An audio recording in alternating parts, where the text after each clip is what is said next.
Aksi demonstrasi yang dilakukan ratusan mahasiswa di depan kantor DPRD Provinsi Sumatera Selatan pada Selasa 25 Maret 2025 berlangsung rusuh.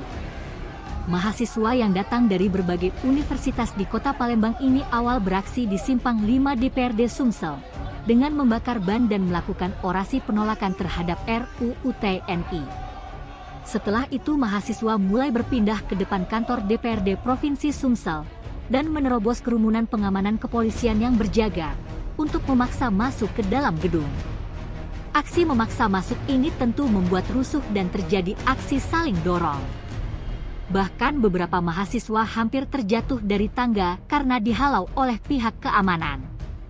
Tak berhasil masuk, mahasiswa ini langsung membakar 2 ban bekas terdiri dari ban mobil dan ban roda 2. Aksi bakar-bakar ban ini membuat kepulan asap hitam di sekitar gedung.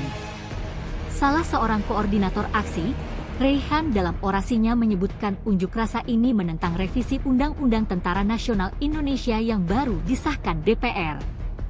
Hingga pukul 14.00, tidak ada perwakilan dari DPRD Sumsel yang menemui mahasiswa. Ini membuat mahasiswa kembali rusuh untuk memaksa masuk ke dalam gedung. Mereka saling dorong dengan petugas keamanan yang berjaga. Bahkan dari pihak keamanan mencoba menenangkan. Ketua DPRD Sumsel, Andi Dinialdi, mengapresiasi kehadiran mahasiswa yang sudah menyampaikan aspirasi, karena mahasiswa yang bisa menyuarakan suara-suara rakyat. Sebagai perwakilan rakyat dari fraksi Partai Golkar, Andi meminta mahasiswa untuk tidak rusuh dan aspirasi akan disampaikan ke pemerintah pusat. Pihaknya akan menerima dan meneruskan aspirasi pendemo.